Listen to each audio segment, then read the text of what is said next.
Assalamualaikum warahmatullahi wabarakatuh. Senang jumpa lagi dengan teman-teman sobat Kicau Jelata. Hari berganti, musim berlalu, waktu melesat begitu cepat. Agaknya begitulah hukum besi alam. Dinamis, bergerak, dan selalu bergerak. Teman-teman, hari ini aku ingin bicara, berkicau, berceloteh soal politik. Ya, soal politik yang selalu menggelitik, yang selalu membuat kita kadangkala jijik, kadangkala tergelitik. Sebelum kita bicara tentang politik, mari kita ikuti dulu atau kita tonton dulu video berikut ini. Saya bongkar. Itu yang kita. Jadi saya nyatakan di sini bahwa Anies Baswedan kriminalisasi itu perintah dari Presiden Jokowi. Anda sadar betul menyampaikan semua ini? Oh, saya sangat sadar. Saya menyongsong badai.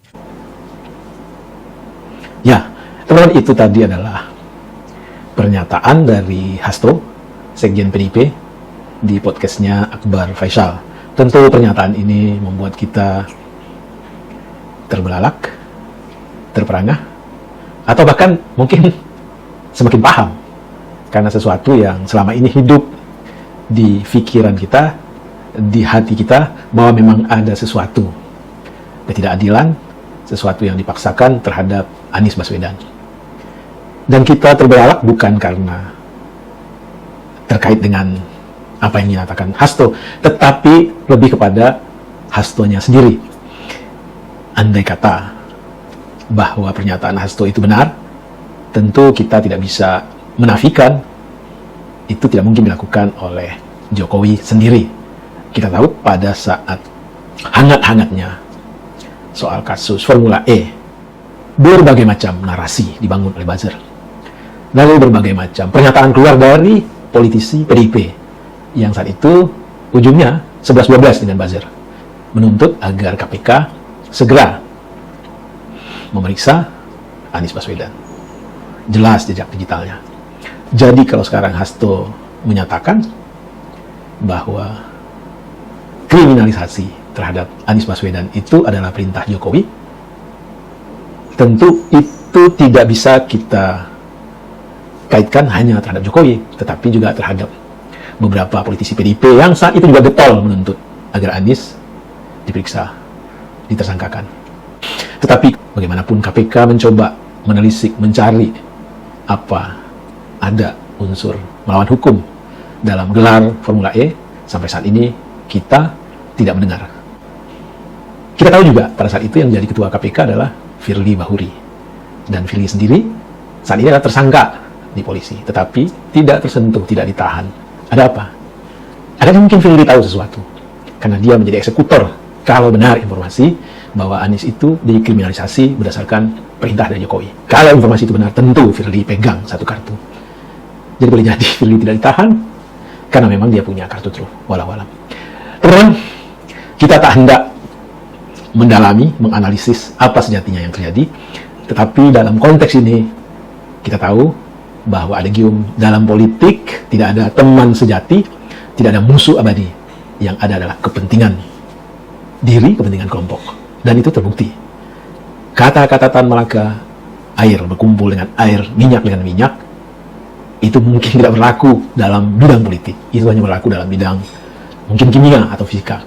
Mari kita lihat sekarang. Di Pilkada DKI, ada 3 calon, tetapi yang kita mau bedah adalah 2 calon. Pasangan calon nomor 1, Ridwan Kamil dan Siswono yang diusung oleh Jim Plus, lalu pasangan nomor 3 yang diusung oleh PDIP dan beberapa partai kecil. Apa yang terjadi? Di pasangan nomor 1, merapatlah Jokowi. Prabowo jelas dengan membuat surat mendukung paslon nomor 1, dan ada belasan partai. Ada FPI di sana. Mana mungkin kita bisa membayangkan sebelumnya dalam satu kepentingan yang sama, FPI bergandengan tangan dengan Jokowi, atau setidaknya berada dalam satu payung dengan Jokowi. Karena kita tahu yang membubarkan FPI adalah rezimnya Jokowi. Karena kita tahu peristiwa meninggalnya, terbunuhnya, tewasnya 6 laskar FPI itu di era Jokowi. Lalu di sisi lainnya, kita tahu selama ini Anies yang dinarasikan ke kanan-kananan atau terlalu di kanan oleh para pendukung PDIP, Anies. Meski sebagian besar orang menyatakan dia dizolimi juga oleh PDIP karena di awal akan memberikan tiket, tetapi di ujungnya ternyata yang jadi adalah Pramono. Tidak masuk bayangan anak Abah kalau Abah bergabung atau Abah mendukung Pramono. Tidak masuk.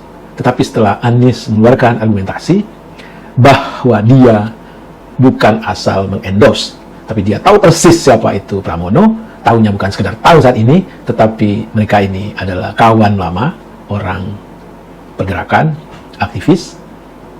Dan Anies juga tidak memberikan cek kosong.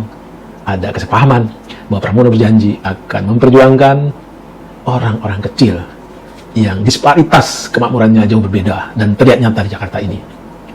Maka Anies mendukung Pramono. Anies bergabung dengan PDIP. Anies tidak ada masalah dengan semua partai.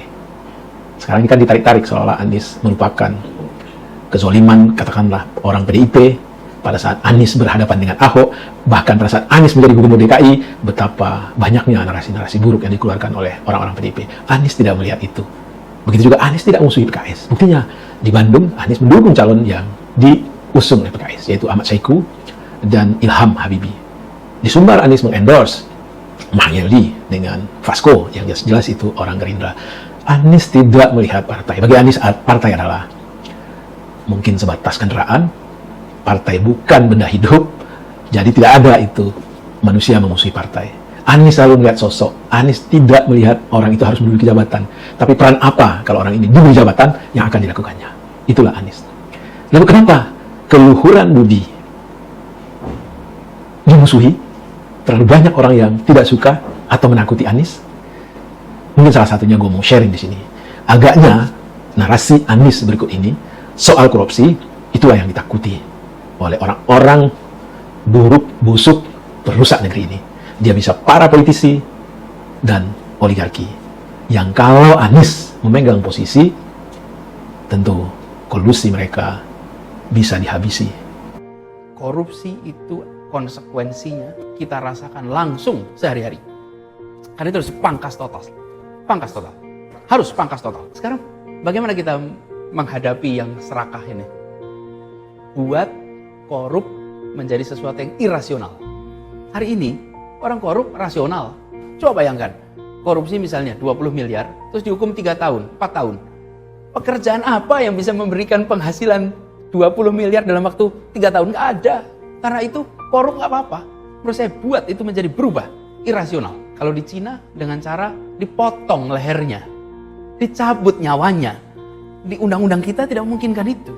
Tapi kita sangat mungkin miskinkan koruptor. Itu sangat mungkin. Dan menurut saya harus ada keberanian. Jadi kalau belum ada undang-undangnya, siapkan perpunya. Karena republik ini sudah dalam posisi amat genting menghadapi koruptor.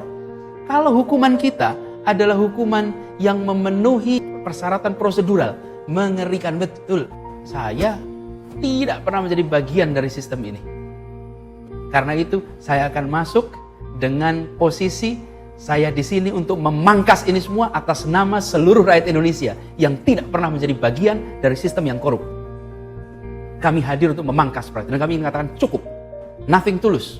Kita bukan bagian dari ini semua. Justru kita ini masuk karena ingin mengatakan cukup dan habisi. Masih banyak orang-orang baik, masih banyak orang-orang berani. Hanya hari ini kita membutuhkan orang-orang yang nyalinya lengkap, tak punya beban, berada di posisi yang bisa mengambil keputusan besar dan bisa menggerakkan suasana bangsa. Di situ sebabnya saya pilih untuk ambil tanggung jawab. Dan saya akan perangi ini total. Jika ini memiliki konsekuensi yang amat besar, tak apa-apa, saya akan hadapi. Minimal anak-anak dan cucu saya bisa bilang bapaknya ikut dalam rombongan yang memangkas praktek korupsi.